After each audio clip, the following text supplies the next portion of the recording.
Ladies and gentlemen, good day and welcome to ABB India Limited's Q3 CY 2024 earnings conference call.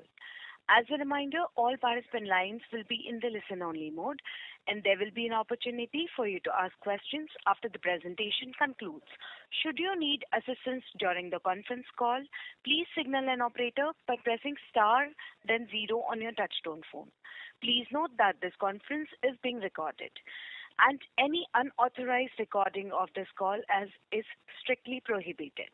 The recording will be made available on the company's and SEBI's website subsequently.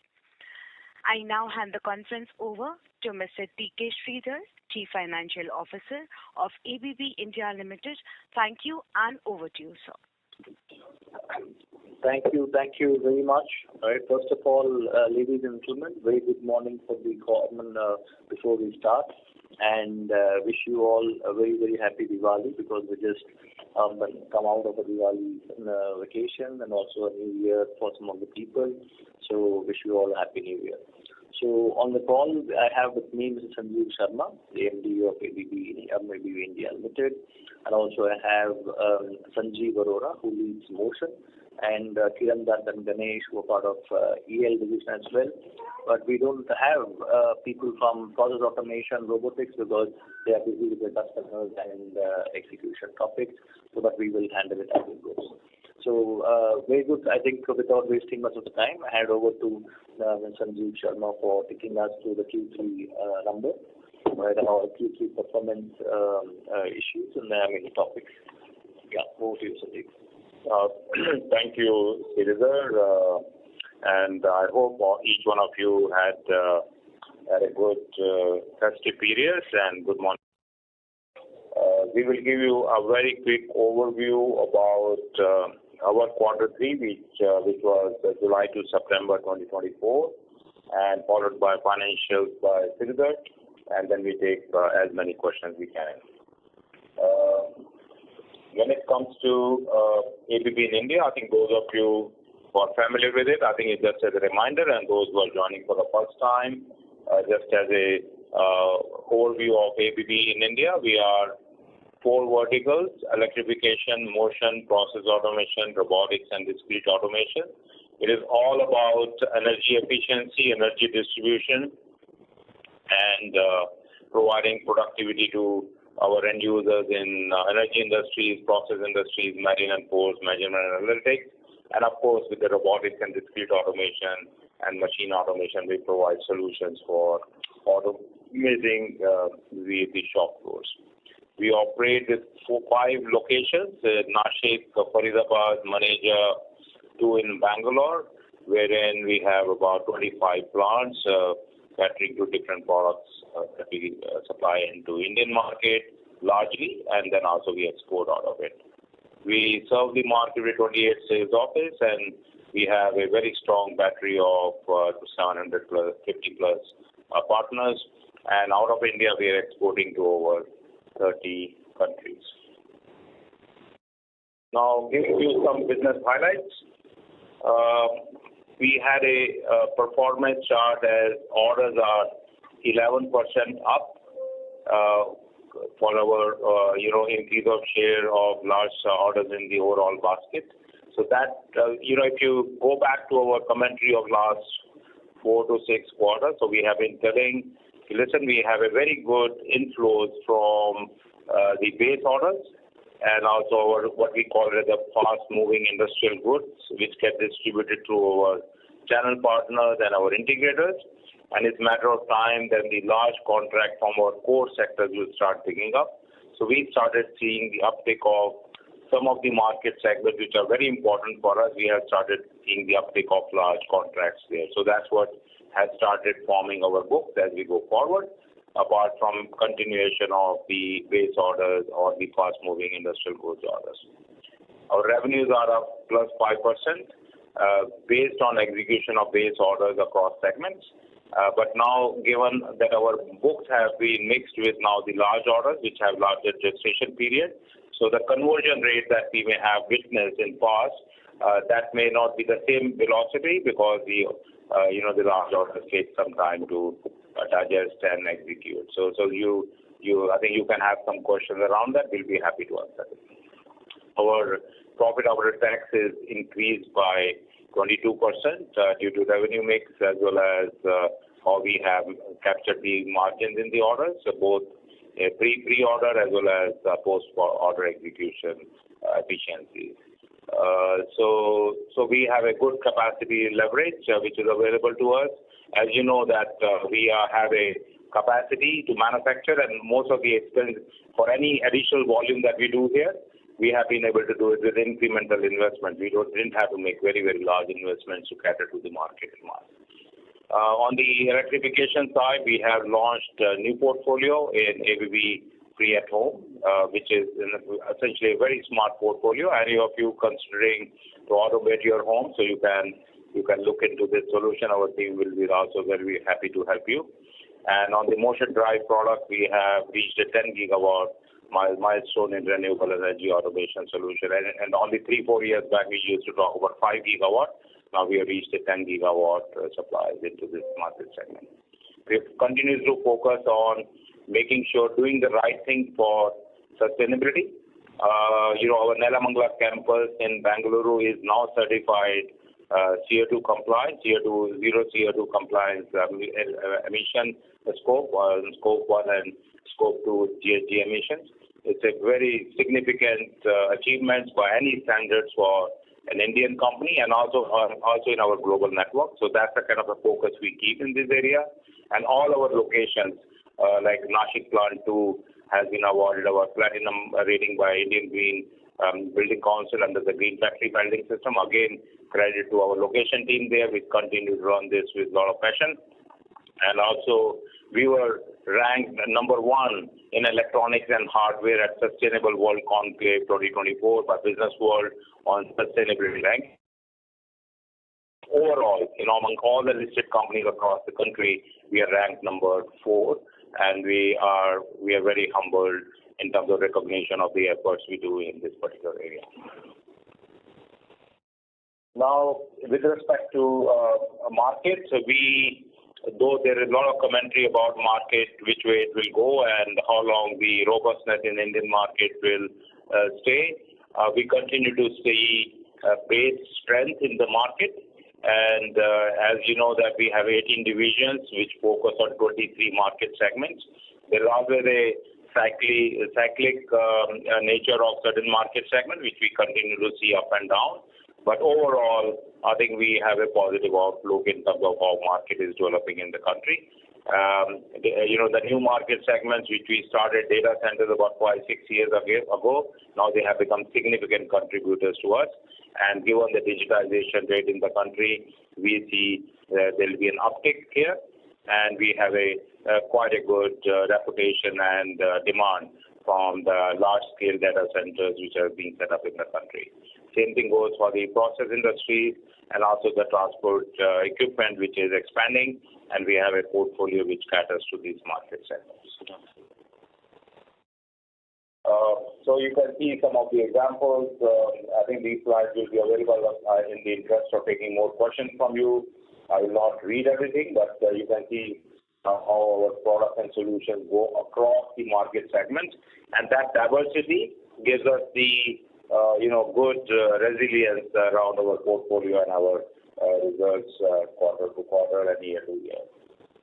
We continue to engage with partners deep into the geography, and we go deeper into the geography. We also go deeper into the new market segments so that our customers can appreciate the portfolio that is available through ABB, which is very well localized and served locally with a global portfolio. And we are seeing a lot of traction, and our team continues to do this religious work of making sure that they keep making this deeper penetration in the marketplace. This is something how we see the market in terms of growth, high market segments, moderate segments, as well as low uptake market segment, and there is always a cyclic nature of it, and we feel the one which are low today, I think it's just a matter of time they will join in the moderate, and some of the moderate guys will move into the high segment, and maybe there could be a bit of a reversal on the high to moderate. But this is a picture which is very dear to us, and this is how we look into market, and this is how we continue to develop our footprint in the country. The theme of the quarter is we always talk about one particular market segment. It is power distribution, and in this area you can see that the power capacity. India is the third largest producer and consumer of electricity worldwide, and with 440.85 gigawatts as of April 30th. So is likely to double to 817 gigawatt by 2030. So you can imagine the rate of growth that we'll see here, and the areas where it will get used. So we have our portfolio in the electrification that goes right at the sweet spot of this, especially ELDS and ELSP and ELSB portfolio, and we continue to see good gains in that area, and these are very solid and very high growth and businesses which are also contributing heavily to our results. Now, sustainability in practice we talked about. We continue to focus on key parameters, and you can see year on year, if you continue to see we continue to make progress in all the right parameters. We have good CSR programs. Recently, our motion team led by Sanjeev Arora, we opened a electrical machines lab in IIT Mumbai, wherein they have requested to upgrade their machines so that the next generation engineers can really play and train themselves on the best of the machines. And we are making sure that all the education institutes across the country, they continue to receive that as part of our CSR initiatives. Apart from education and skilling, we do a lot of work in the communities and environment. And this is something which gives us a lot of satisfaction as a management that we can do contribution other than contributing to our shareholders. Here, the key growth drivers are the investments, the way they are happening. I think we are hoping and we are seeing private sector uptick alongside public sector. Make in India campaign definitely has seen good depth of how the purchasing gets done in India and how much value added gets done in India. And also the customers appreciate premium products relative to how they used to be a few years back. And of course, there are factors to watch on the domestic economy, consumption growth, and global drag. But these are not the words we can directly correlate with our business. We really participate in the market as it shows up in 23 market segments for our 18 division. At this point, I hand it over to Sridhar, and he'll take you through financials.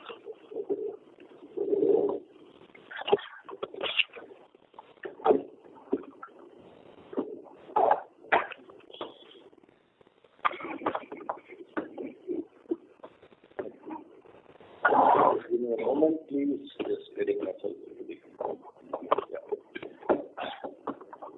So, thank you, Sanjeev. I think it was a good session on how the markets are and how do we look into a big picture view. So, this coming back to the basics of how did we perform in Q3. So, I think these numbers are already there with you. Just to add some commentaries to what you see on the slide. So. The good thing is that we are able to maintain the momentum of orders at this point of time. 3,000 crores, I think, is the sixth quarter in a row where we have seen that 6,000 crores has been the order inflow roughly on an average, plus minus 10% here and there. And is also comprising of both large as well as base orders, where the base orders being the maximum out of it. And therefore, we see a good visibility of revenues for the next 3 to 4 quarters to come in because we get executed over time. Order backlog, I think we have a specific slide on order backlog. This is next to it, so do a bit of a common storytelling there. And now on the revenue part of it, we were 5% up. So I think this goes with the execution of the backlog, which is base orders. The large orders are yet to kick in with the revenue because they have to align with the project milestones with which we have to deliver the material. So I think we need to wait for it to happen. So we didn't see any risk of any backlog being a slow moving or a non-moving order backlog at this point of time. So profitability, so I think we successfully again posted a 15% PAT percentage is what we see, and that's basically coming from a good mix of revenues between exports, services, projects and products, and also the various markets and solutions is what we were alluding to. And also added to that is the advantage of capacity utilization, so which helped drive the profitability. So cash, I think cash remains strong. Our collections in the market continue to outpace the revenues as such. But the good part, but the other part is that we are definitely built up on inventory because we have a backlog to execute, and therefore these inventories which are earmarked for the execution of this backlog will be consumed over the next quarters to come. So I think overall, the messaging is we have a strong cash position at this point of time with an inventory to liquidate for the execution of the backlog. Sequentially, I think one-time and cost structures have been maintained, and cash inflows, as what I said, is steady. But only thing is that in Q3 there was a cash outflow for dividend, and also we did a capex. So cumulative capex is 135 crores is what we see for the last 9 months to say, and then we still have projects ongoing for the various expansions and modernization of factories and plants.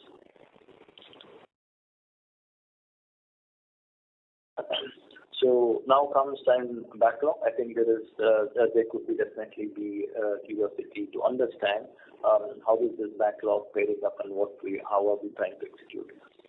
First of all, I think before we go to the backlog, we need to understand how the order inflows have been over the quarters. So if you look at it, so last 7 to 8 quarters, we have had orders which are a good mix of base as well as large orders.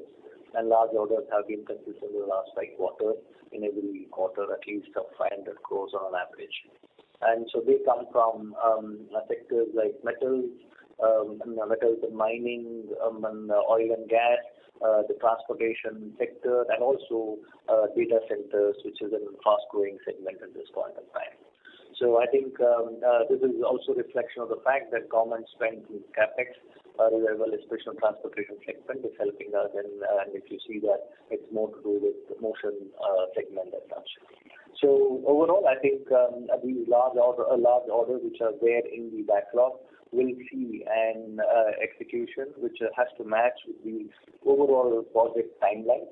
So that's something which we are trying to make sure that we are timing it correctly so that we don't have a lockup and networking capital in terms of receivables out there, and also we're making sure that what is needed for the project is what is delivered, so that we have a seamless execution of this particular project. So on the backlog side of it, today we're talking of almost 10,000 crores of orders, which comprises 25% in terms of large orders and 75% for base orders. So that's the sort of a split which is there in the backlog. And while 25% as what I mentioned has to go along with the project execution timeline, and 75% is base orders, which ranges the lowest being 3 months, the highest being sort of 12 months every engineered products which we manufacture. So I think so that's the sort of the cycle. So that means these particular orders will be distributed on execution over the next 4 quarters to come.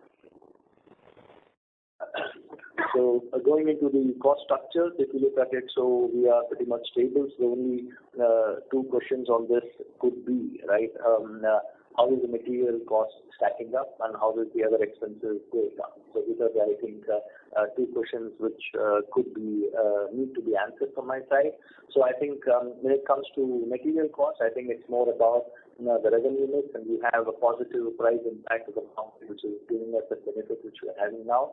And the currency appreciation and the commodity price increase is something which is pretty stable at this point of time, and therefore we don't see anything which has negatively impacted on the material cost, and so that is what it is.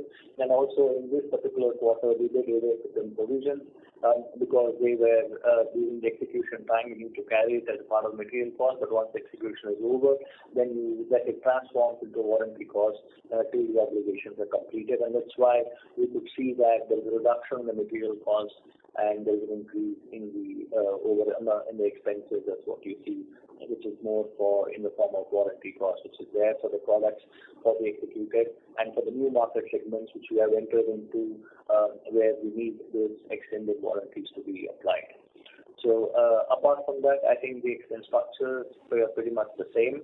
The deviation which you see between 460, 470 crores of other expenses to 518 crores is what we see is majority because of specific warranties which has moved from the material cost to the sold warranty. But otherwise, I think that's something which is quite normal at this point of time.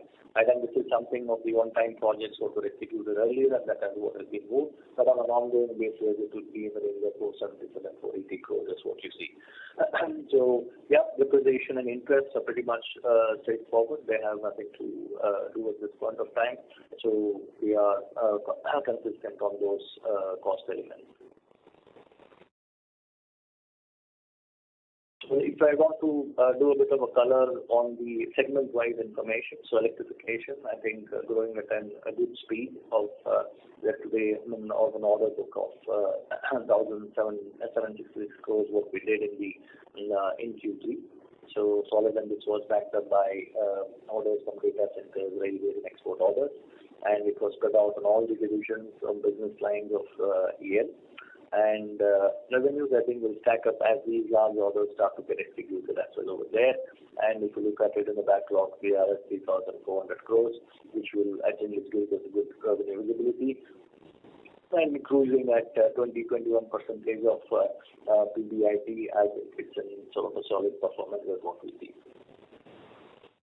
Motion, if you look at this particular figure on a quarter-to-quarter basis, it looks to be down, but I think we need to understand in the last year, the same quarter, we had a large order from the railway segment, which was actually boosted the orders at that point of time. So, if you remove that like to like, so we are slightly above what we had booked last year, the same quarter. So, and that means that these orders will definitely grow in spite of the large order not being there. So, revenues, some stronger revenues, and this will only develop better going forward as the backlog gets executed, which is considerably high at this point of time, and with the profitability continuing at 20 plus 20% is what you see over here. Process automation, I think we did have certain orders which slipped out to the next quarter because of decision delays, especially the metals and the oil and gas sector. So but the pipeline is pretty strong, and we assume that these particular orders will get finally converted into firm. These opportunities will get converted to firm orders in the quarters to come. And that gets reflected in the execution of revenues as well. And actually, the profitability is better because we have a good service revenue component in process automation, and that is sort of driving the profitability. And also, the project execution skills have been strengthened, and a good mix of orders from different solutions is sort of supporting the margin expansions. Robotics, another fast-growing division is what we see. So it has a clear reflection between they operate in select market segments like electronics, automobile, pharma, and these sort of industries. So I think that's how you see that there is a cyclical way as to how the orders are present in this particular sector. So hopefully, I think we should be, but we are on track because we have been doing pretty well in the last 2 quarters. And Q3 was a bit of a decision delay from the customer, and that should sort of catch up in the next quarter to come. And overall, I think here also we see good traction on profitability as well as order backlog execution. So overall, I think on a basis other than one-off items in respect to the cost of material, which showed an improved margin versus the material, which is the other expenses which had increased because we had to put that as warranty cost. Other than that, I think we are pretty much straightforward compared to what it used to be previously. So just to come to the last slide, This is about how our segmentation looks like in terms of business, various dimensions. So on in respect of businesses, so EL and MO still have 75-80%, which is a product business or engineered to product business, that's what we say. And PA, process automation is 20%, with robotics at 4 to 5%. So this has been pretty constant at this point of time. And the next one, it comes to the offering projects is 11-12%. So I think this is also pretty stable. And good part is the products has increased from to 78% is a major share. Therefore, our risk profiling is pretty steady at this point of time. And in terms of exports, we are 12% of the revenues goes on exports. Otherwise, I think the OEMs and the EPCs and the partners are the same as what it used to be earlier. No major change as what we see. That's it from my side. I think we are good to go. I think 30 minutes out, so we are good to go with some Q&A, Sanjeev. Yep, so we can open up the call for the question answers. So we'll try to do our best to make sure that we have all the questions answered in the next 30-35 minutes to say. Thank you very much, sir. We will now begin with the question and answer session. Anyone who wishes to ask questions may press star and 1 on their touchtone phone. If you wish to withdraw yourself from the question queue, you may press star and 2. Participants are requested to use only handsets while asking a question. Ladies and gentlemen, in order to ensure that the management will be able to address questions from all the participants in the conference, kindly limit your questions to 2 per participant. Should you have a follow-up question, please rejoin the queue. We will wait for a moment while the question queue assembles.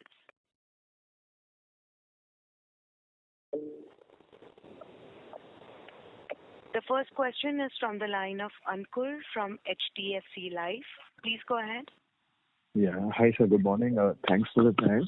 2 questions. One was on the motors / motion business. If you could just talk about, and especially on the LT motor side, if you could talk about, how is pricing, even demand, how's that looking up?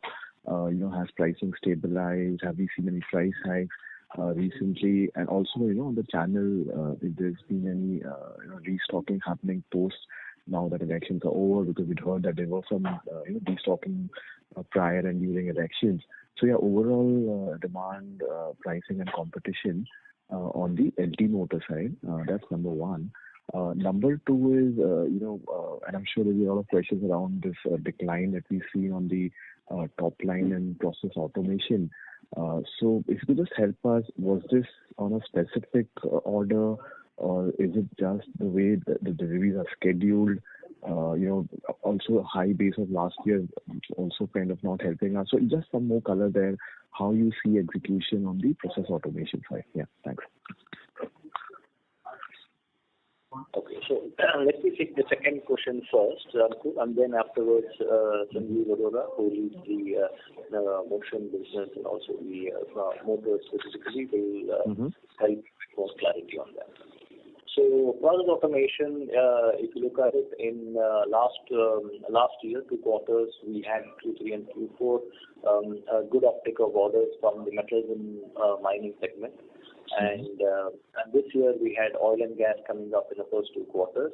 And this particular quarter, where we expected some orders from oil and gas as well as metals to come in, will come in the next quarters to come. So in other words, what I want to see is that the opportunity pipeline is strong and vibrant. So it's only the question of decision making, how it happens, because there are project orders and the process to do it. There's a process to follow. So that's what we see. In other words, I don't see any concern in sort of opportunity pipeline going up as such.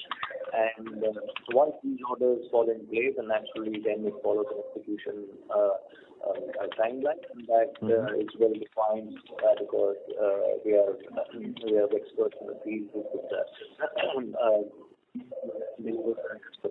requirement of the project requirement. So overall, I think at this point of time, while you see that there is a bit of a slowness as what you see the charts, but we still find that we are definitely have an opportunity to move forward on this. Yeah. So over to you, if you could put some light on how the motor market is and what's the pricing topics, what you're facing, et cetera stuff. Yeah. Yeah. Thank you very much. And just sorry for my bad throat for today. But I think a very, very good question. And yes, LT Motors has been facing some headwinds when it comes to the pricing piece. And of course, large player like ABB, who has a substantial market share, are affected. I would say a bit more in advance. So, but then overall, I would say that if we see the total economy, so every industry requires low voltage motors. And if we see the investment cycles, so first we had the muted period, then we had the elections, then we had I would say, some good rainfalls, which has also resulted in some flooding as well in some places. And so I think these 9 months have been a bit turbulent. But I'm pretty confident that now the things look like that they have the erosion has stopped. And now with and the government also was pretty involved in the elections this year. So be it the national elections or state elections. So I think if that phase is over, the investments from the government will also start. The industries will also have a morale boost that the investment has started. And this will also help in stabilizing the price levels in the market. So yes, there has been turbulent times, but I would say that more or less that's over now for the industry. So that's my take on it. Okay, sir. Great. No, thank you. Thank you, Ankur. Thank you, Sanjeev. Thank You can you. go to the next question. The next question is from the line of Umesh Raut from Nomura, India. Please go ahead. Yeah, hello, sir. Good morning. So my first question is pertaining to pricing power. And if you could throw some light regarding three aspects on pricing power. So first, basically capacity expansion, which is kind of happening at the industry level across the products. Second, basically any demand moderation that you can observe any of the products. And third, basically any request from the customer to kind of pass on any raw material correction benefit, considering that in last few quarters we have enjoyed a very healthy pricing power. So any thoughts over here? Okay, so let me take the first question and probably throw some light on the last question as well. And then the second question, if you could repeat it for the benefit of all of us, Umesh. Yeah, so sir, I was also kind of alluding to the fact that if there are any requests from the customers to kind of pass on raw material benefits or whatever cost efficiencies that you have observed during the last 2 quarters, and because of which we can have certain lower moderation into the pricing power. First question is going on capacity. I think today, I think all the business lines, have been definitely, which is ABB business divisions, whatever we have good capacity planning, and they have an adequate capacity to handle the current demand development as what we see, right? And while we do so, we are also definitely on the way of looking at it forward by tuning ourselves to the market demands, how it develops, and so our investment in expansion as well as modernization of plant doesn't stop every year. So I think we have been continuously for the last at least 3 to 4 years on an average we are doing 200-250 crores of investments, and in this year we've already done 125 crores. So I think it definitely depends on how we liberate the existing capacities and how do we gain those productivity, operational productivity improvements, which could also unlock the capacities. And so it's a journey which every division and every factory takes in, right? So that's something which you do. So to summarize it, we don't see any capacity constraints at this point of time, and we have enough land banks for us in case we have to put up new factories, and also the existing factories have the headroom to meet demand surge. Next, coming to how are you dealing with the pricing topics in the market? I think, as you rightly say, the commodity prices are now stabilized. The pricing of the and also the forex variation is also now limited because they have also currencies have become stable. So the pricing is a dynamic stuff. It depends on how the demand and the supply situation behaves in each and every product in each and every market segment in which we do, right? And so it's something, there's no fixed rule as how we see it, but of course we know how the price and volume game works. And so the management takes a decision appropriate to the business scenario they are in.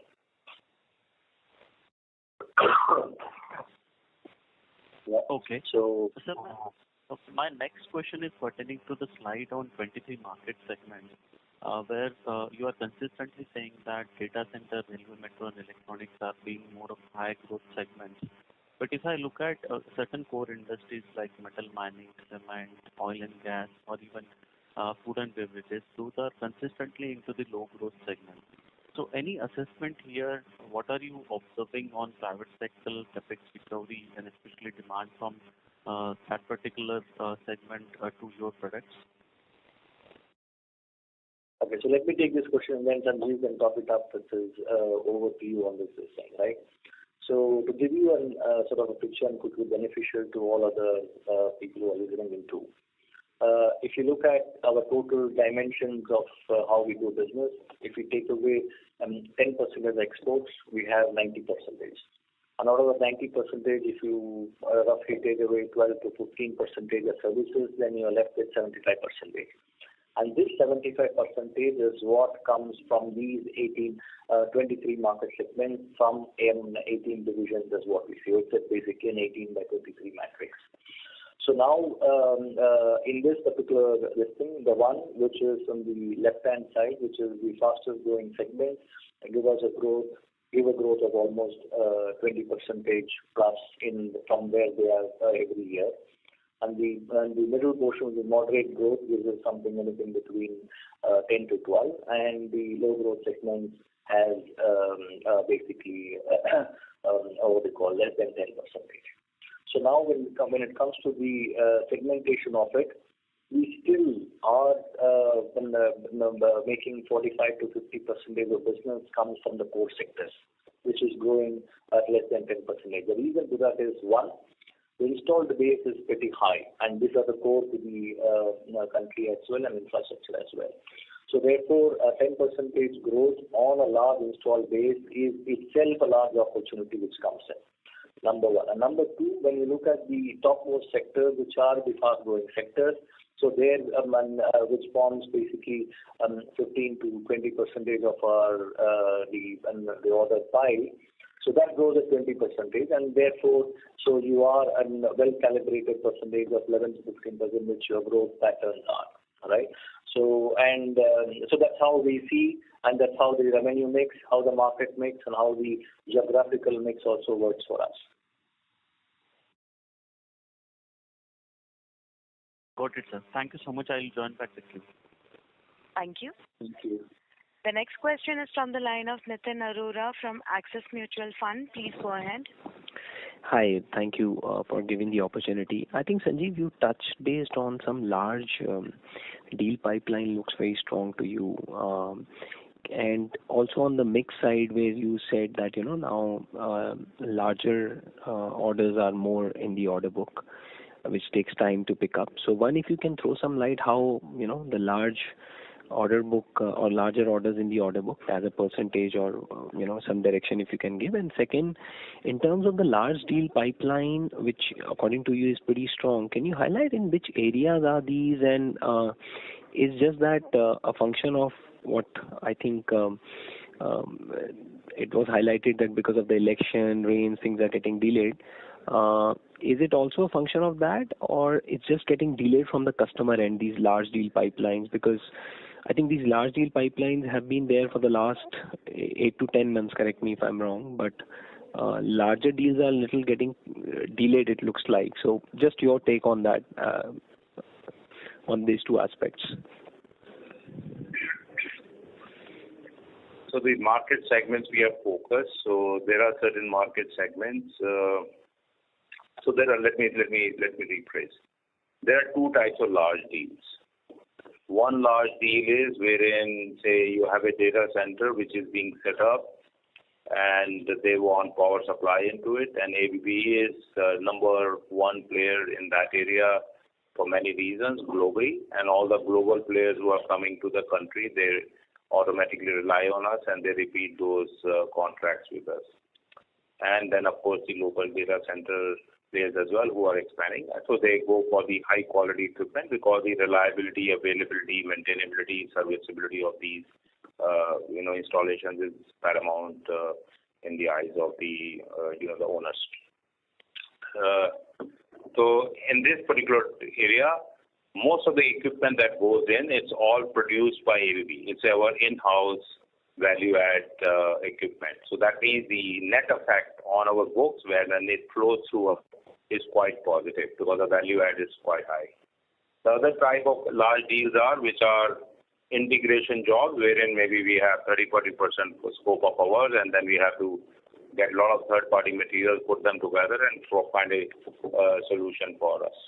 So right now, the large deals that we are seeing right now in the market are of the first in nature. That is, these are the areas wherein, whether because of the government spend or the spend in the new market segment that we are doing, the ticket size of those orders and deals is pretty high for us relative to the regular flow business that we do in for the same equipment. So net effect when we convert that into revenues, one is that our grip on the supply and the production is quite strong. So we are able to respond very effectively to the market because our dependency on the third party to integrate the jobs is less.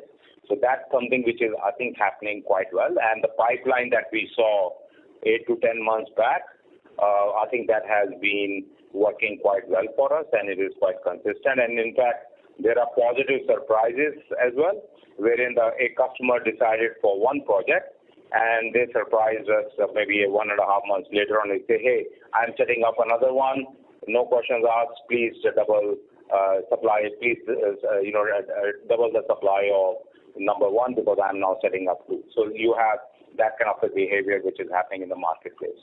In the core market segment, like in the metals industry, mining industry, I think there are jobs which are visible pipelines, and we are seeing conversion there as well. And because most of the large players in the metal side, I think they are set upon now doubling their capacity in next 5 years or 7 years period of time. So you can see there is a lot of consolidation going to take place in those areas. Now, some conversions in that area take faster, and they are not seasonal. They don't depend on monsoon, or they don't depend on, the budgetary constraint. They depend upon the market price of the product they are dealing with, and what is their long-term view of demand and supply. So I would say what we call as the large projects, it also changes, what our robotics division will call as a large project for them. And then what our ELDS unit will call as a large project for them, the value could be different, okay? Because if it's for a robotics business which could be $60-70 million, that a large project could be something which they do as a $15-16 million, right? And they have those kind of projects coming from the local automotive players. For ELDS, it is a large project, but at the same time, they are also much larger. Sir, your voice is breaking. I'm sorry to interrupt. The last line, we couldn't hear it clearly. Is it better now? Yes, sir. Please continue. Thank you. Yeah. So all I'm saying is that we don't see large projects by the company. We see the large projects by each of the 18 divisions in the respective market segments they are exposed to. But right now we are seeing large projects coming more with high value added content that we have in the marketplace. And so whatever we have been projecting in past, I think we are seeing a fair conversion rate, especially in the transportation mobility segment. Last year we saw some large conversions, and again there is a good lineup there which is due to be I think placed converted into orders as we go forward, whether it's in metro lines or it is railway projects. Yeah. So that's the kind of a scheme of things we see at the moment. Yeah. Getting it. And just what's the larger order book now in the overall order book? What are the larger orders? Just direction. Yeah, you can refer to slide number 16, where you have the order backlog, which is 9,995, 10,000 crores to be precise. On the top end of it is 25-26%, which is the large orders, and 75% is the base orders. So, just directionally going ahead, you think because we started the Q1 on a very strong note on execution, last 2 quarters have been, little lower execution. I remember last time also you said, things will pick up on the execution side. How directionally you are looking at your, revenue growth? Will that again claw back to again going towards double digit? I know you don't give any guidance, but generally direction side is just a temporary issue, or you think things are taking more time in terms of going into actual execution? Just take on that. That's it. Thank you. So I think again, I think these businesses, this backlog is spread into 18 divisions. So like, for example, we have a large contract in our traction division, right? So you know that Railway Ministry decided to convert some of those orders that they had initially given for the seated trains to passenger trains. And that created a design change, and that also created the revenue plan change for the people involved. So you have that kind of effect. And you allow that design change to get impacted, and that's how your large project revenue, even if they were planned for midterm, they get stretched a little bit, but they definitely come. So we are not seeing any stagnation of any projects in our backlog. So they are in our regular flow. So we have 4 types of businesses. One is called MTO, MTS, made to order, made to stores. They fly. They are more like FMIG, fast-moving industrial goods. And then we have ETO order, which is engineered to order, and those are the ones which take a little bit longer, but mid-cycle. So you have short cycle, mid-cycle, and then you have the long cycle business, which are typically in the process automation and the transportation sector that we have talked about. So we are not seeing any stagnation, and we see this backlog executing with a good flow going forward. Yeah. Unless some customer-related topic that comes in, which creates some kind of a delay in this 25% that we have highlighted, which is sitting in the large contracts. Yeah. Got it. Thank you very much, sir. Thank you. The next question is from the line of Jonas Bhutta from Birla Mutual Fund. Please go ahead. Good morning, gentlemen, and Diwali wishes to all of you. 2 questions, and Sanjeev, I'll try and ask same kind of question, but in a slightly different way. So, if we see that, post-COVID for a good 6-8 quarters, ABB was in the 2,000 to 2,500 crores order inflow run rate. For the last 6 quarters, that got amped up to about 3,000 to 3,500 crore. Do you believe that the pipeline in front of you and the growth opportunities present ahead of you sort of give you at least visibility that there is a possibility of another step jump in the quarterly run rate of order intake from the current band that we have been for the last 6 quarters? Can we inch up closer to the 4,000 crore per quarter? I'm not asking for numbers, but broadly, do you think that you have visibility over the next 12-18 months that there could be a step jump in quarterly inflow run rate? That's the first question. Okay, so we take that. So you're right. I think after post-COVID, as we also explained in our previous call, that the loyalty factor of many of our customers moved in our direction based on how we really supported them during the COVID period. The continuity of their operations, I think ABB team stood by, and we felt that a lot of customers who used to be very price sensitive, they became performance sensitive post-COVID, and we had a significant movement of many customers who were not so loyal in terms of placing orders, or they could move with very small price variation. They became more sticky in our books. So that kind of a phenomena gave us a jump, and also, of course, there was a pent-up demand, and plus there was a real expansion of economy because of the government spend, and also the new market segments which we found out which started performing well for us. So that was a kind of a effect that came in, and also the service orders which were subdued during the COVID period, that mix also picked up because the maintenance and reliability services were required by our installed base, which has been created for a long period of time. So we do believe that we reached a good run rate of 2,500 crores to 3,000 crores.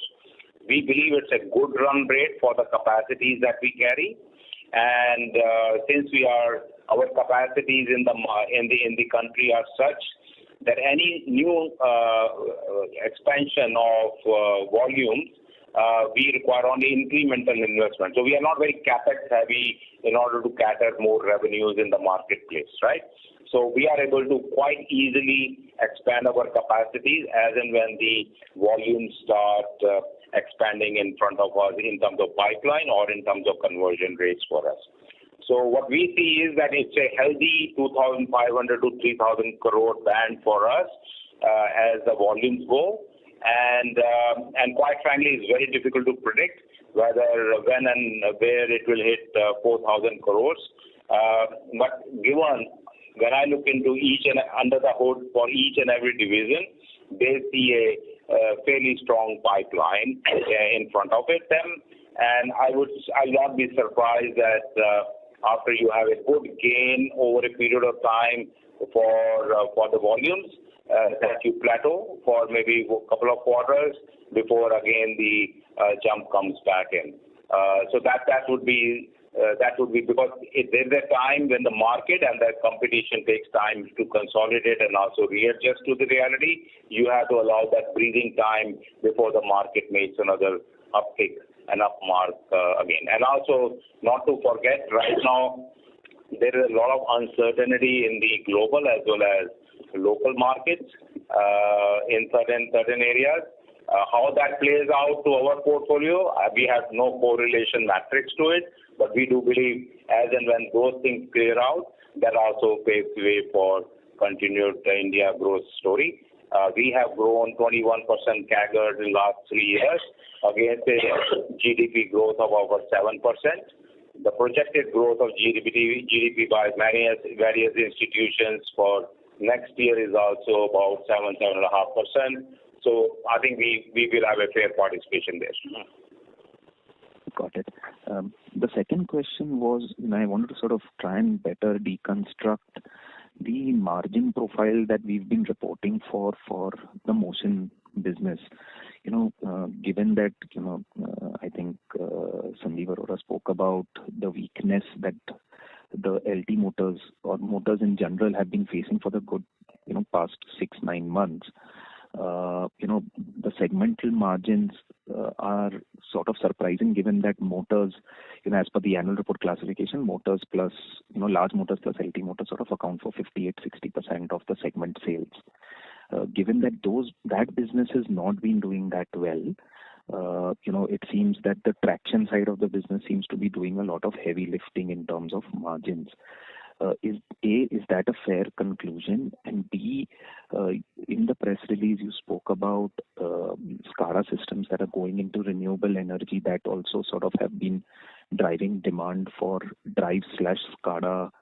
I'm just curious to know whether that sits in the motion business on the electrification business, given that you spoke about having some 10 gigawatt worth of solar projects having executed, which sort of implies like a 10-12% market share, given that India has roughly 90 gigawatts of solar capacity. Is this a space that you're incrementally more bullish on, and what is the indigenization levels in that product line or service line within Indian entity? Yeah.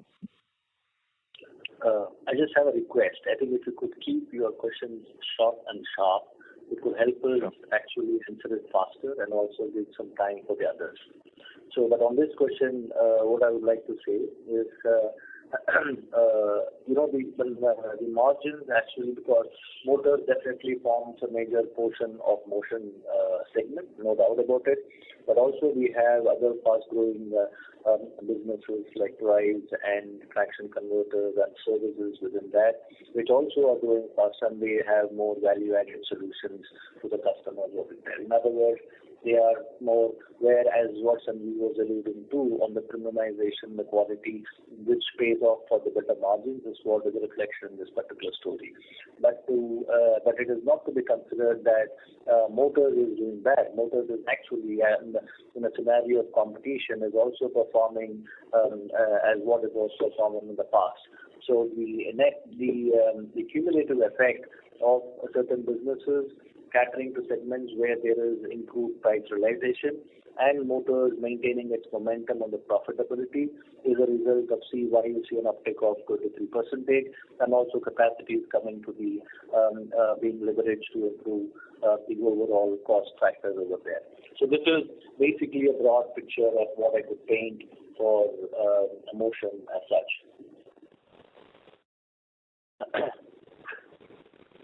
Sure. Thanks. Thank you. A request to all the participants to kindly limit their questions to one per participant. I repeat, please limit your questions to one per participant. Thank you. The next question is from the line of Mahesh Pendre from LIC Mutual Fund. Please go ahead. Hi, sir. Thank you so much for the opportunity. Sir, we are witnessing, economy is witnessing some kind of slowdown. All consumption companies are reporting this slackness in the demand. Even some of the industrial companies are also reporting the demand has been slowing down. So in our own assessment, have you witnessed any kind of slackness in the demand? Just a few minutes back, you mentioned that every industry requires LT motors. So in that sense, have we seen any slowdown in inquiries or uptake or execution as a whole in the near term?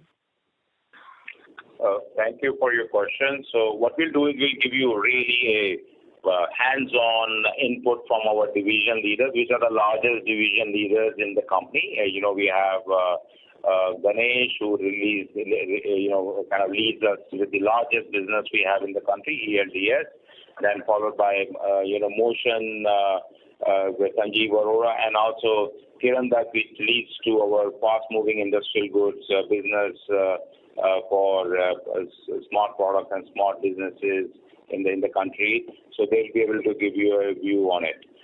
Now, I would say I have seen some questions, or I've heard some questions in last few minutes about motors, LT motors specifically. My take and my understanding of the journey of this business has been fantastic.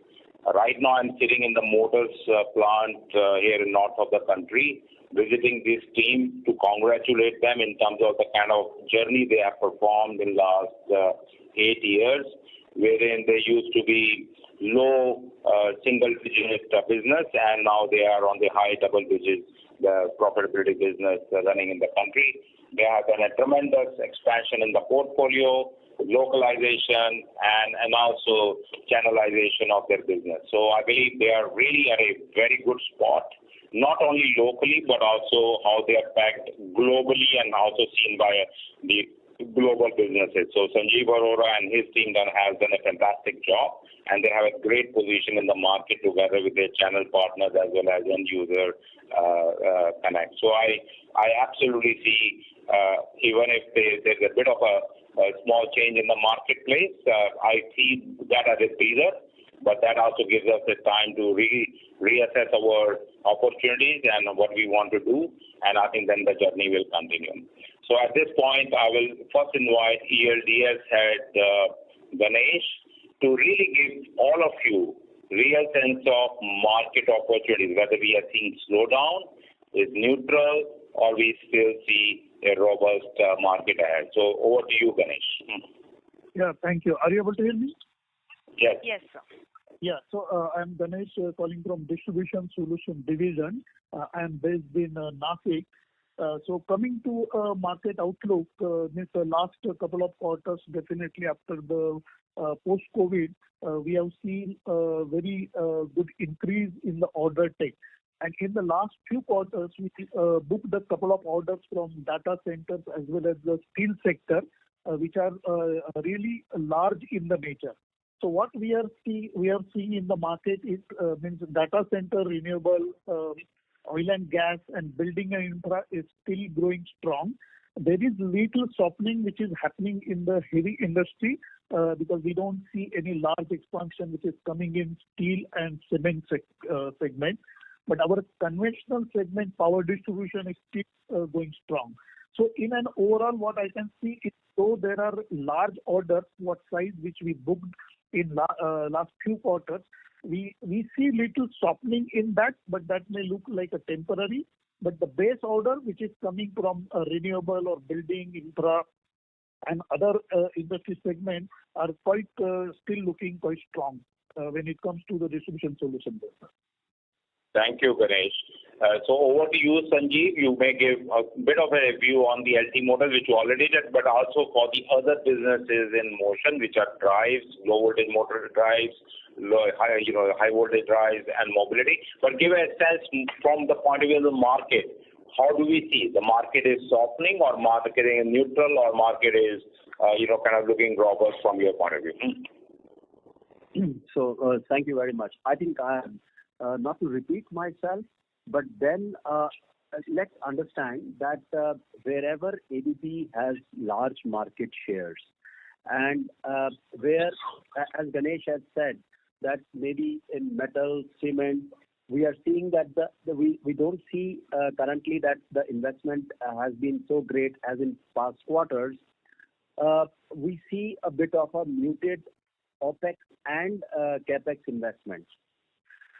But then, if you see from the overall perspective, as I said, and I will repeat again, every industry requires low voltage motors, and with the growing demand of sustainability, drive is a very, very important product, and we are the leaders in the industry. So, as a mixed effect for motion, having the full basket of the motion products which supports our industry in sustainability piece, we are ahead of I would say most of the peers in the industry. So yes, there has been the headwind. The demand has been a bit muted, I would say.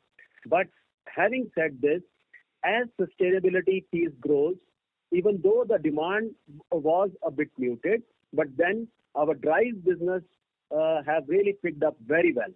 And we have got a strong foothold in almost, be it the discrete part of the industry, the light industry, or the heavy industry, we have come out as a winner there.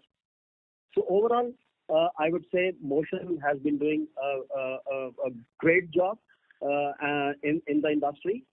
And as Ganesh has said that this is a temporary period. So I repeat myself, that I think the erosion, now coming specific to the LT motor piece, erosion almost has stopped.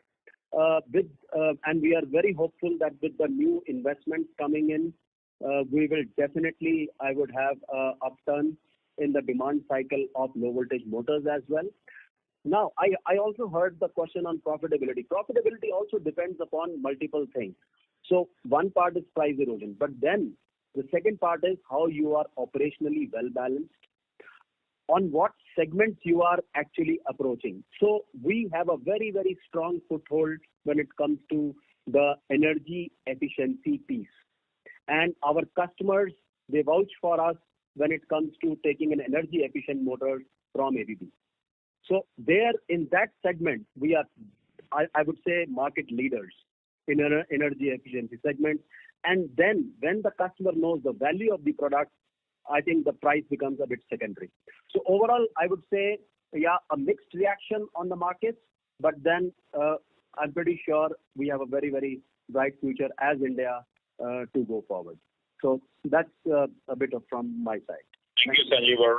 Same question for you, Kiran, who really is exposed to infrastructure, buildings, and industrial projects, and also certain mobility projects. Kiran, what's your view of the market? Thank you, Sanjeev. Let me give a simple perspective. As long as there is movement of power from point A to point B, or people moving from point A to point B, or materials moving from point A to point B, for sure we are there for the business. So having said that, let's also look at our 23 different segments of the market, and that's where probably everybody is interested to find out what is happening in this particular segment of the market, where are we into, and how is it going forward. So when I look at it, let me just take some few examples. Most of us have spoken about data center. I think data center is here to stay, rather to expand. And we find significant expansions happening from global investors as well as local investors. So we being there, we feel that we continue to contribute to the success of this particular data center business. Then we were talking about movement of people. Now, railways and metros for sure are going to carry movement of material and movement of people as well. Now, looking at that particular segment, I think it is here to stay and expand. So that is some segment which is for sure on a very high level of growth, and we are contributing to that particular success, and that is also contributing to our growth for electrification as such. Let me also give you an example in terms of not the new one coming up in terms of semiconductor electronics, which is quite new in India, and for sure it's going to expand. Maybe in the next call or something later we can take it up. But when I look at the other kind of an industry, which is mainly on the F&B, I think what is important to understand India, the way it's evolving, the package industry is moving quite forward and very high. And we also see a lot of cold storage being installed in various locations to ensure that the food is fresh. And I think that is also some segment of the market which is extremely having growth. And we see that this particular, even though the food industry is small at this point of time, probably packed food, maybe in the future it's going to grow at a very fast pace. And that's where we find that the market going up very high, and our contribution to this particular market is also going up.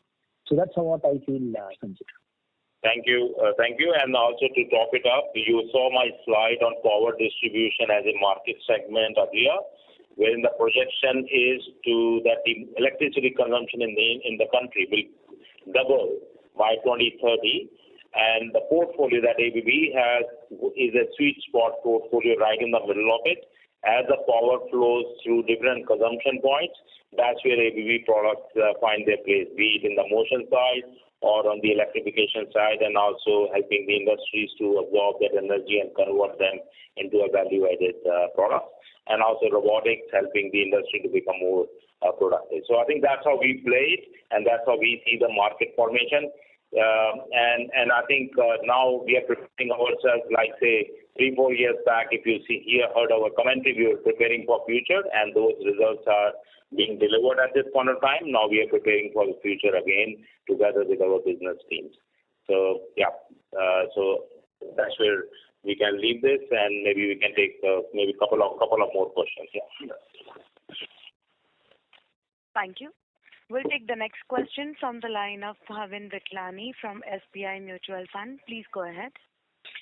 Good morning, gentlemen, and congratulations for good numbers amidst difficulty. My question is on the power process automation segment. Could you talk about the outlook on this segment on a 1 to 3 year basis? While you did mention about muted outlook in cement and steel, but specifically the pipeline that you are seeing in the oil and gas petrochemical space. That's one. The second is, what role can ABB India incrementally play on the exports or the global side, especially in the power process automation segment?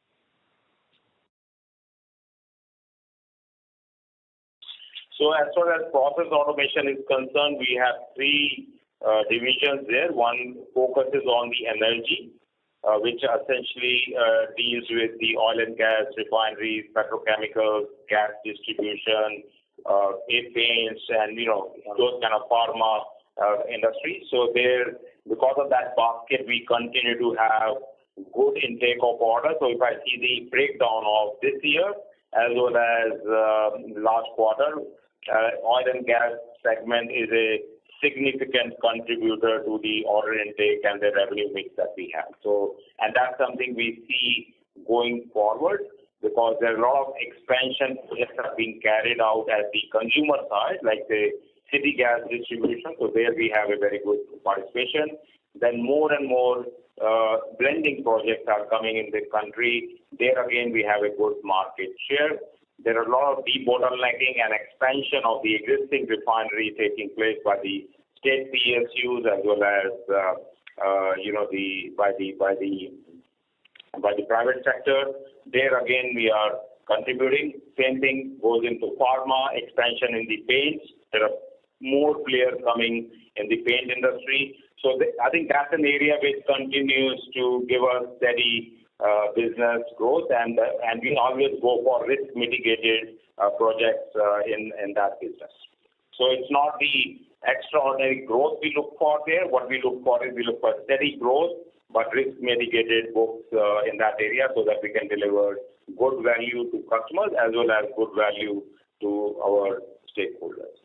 When it comes to the process industries, wherein the metal, cement, pulp and paper, and aluminium and other industries are involved, there again it's a cyclic business, but there we have good order intake in cycles. But right now we have a good backlog which we are executing, and we have a good visibility for the revenue pipeline.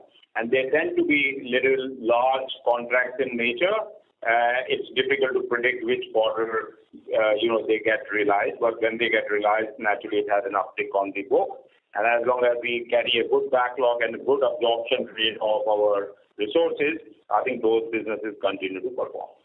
Then within that we have the instrumentation business, which is relatively small, but they are expanding their portfolio, localizing it, and they continue to gain the market share in their specialized segment in terms of water monitoring, water flow, as well as on the instrumentation and the analytics side of it, because we have very good portfolio globally, and that continues to come into the market. And you'll also maybe hear some announcements for us maybe in the second quarter of next year in what we are doing in that area. There are some specific actions in place which will, when they mature, I think we will inform the market.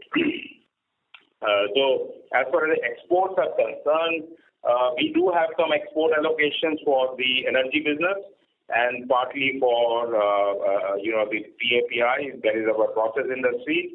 But that business is very expert based, and so I think there is a room for us to cater to Middle East as well as African market, which we do. But we are fairly well set as a multinational corporation globally to serve our markets, and whatever we can support out of India, that's what we do. But primarily we are focused to serve the Indian and South Asia markets. Yeah. Thank you, sir. Ladies and gentlemen, we will take this as the last question for today, which is from the line of Amit Mahawar from UBS. Please go ahead. Thank you. Hi, Sridhar and Sanjeev. I just have one question on the EP division.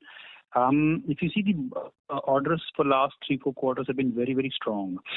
I just want to understand on the medium voltage and low voltage, how are we scheduling the capacity build-up? And given the competition has been very aggressively expanding, if you look at the global and local competition. So there's some color on electrification, please. Thank you.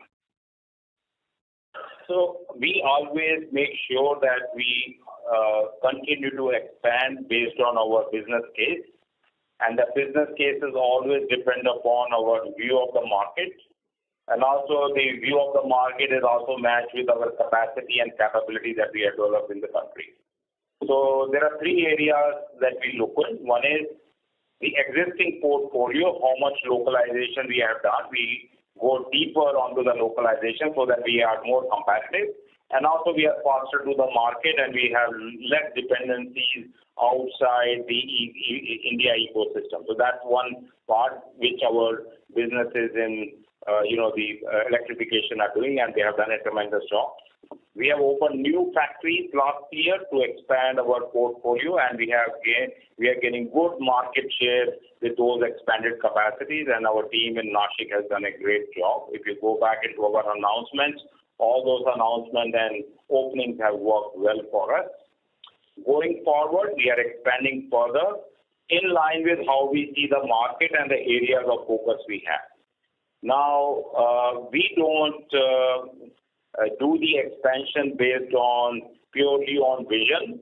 We do expansion based on how we understand the market segments and the pace at which the market segments will grow. We focus more on the productivity side in our existing plants so that we produce more out of same resources and same spaces. That's another area we invest a lot. So given overall mix of it, I would say we have the capacity that we need right now to what the market we want to cater in the domestic side as well as whatever export mandates we carry. Going forward, we already have a 10-year visibility in terms of how we will invest in which areas, of course, subject to market adaptation as and when there is a serious change on the upside or downside of the market. But we will continue to invest in expanding capacity, and then you will keep hearing every year what we do and once we are ready for the expansion announcements. Yeah. Thank you, Sanjeev, and good luck to the team. Thank you, Amit. Thank you, sir. Ladies and gentlemen, as that was the last question for today, I would now like to hand the conference over to Mr. T.K. Sridhar for closing comments. Over to you, sir. Thank you very much. And ladies and gentlemen, thank you very much for a very interesting question. It was an interactive session as well. It was a pleasure taking you through the performance of every quarter. So I think we have improved substantially from where we were, where we started to where we are today.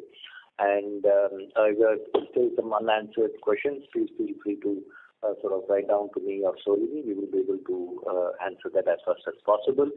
So while I close the call, I would also like to thank Sanjeev Arora, Kiran and Ganesh who are there on the call, who could make the time for the busy schedules to attend to these important stakeholders. Thank you very much and wish you a good future. Thank you, members of the management. On behalf of ABB India Limited, that concludes this conference. We thank you for joining us, and you may now disconnect your lines. Thank you.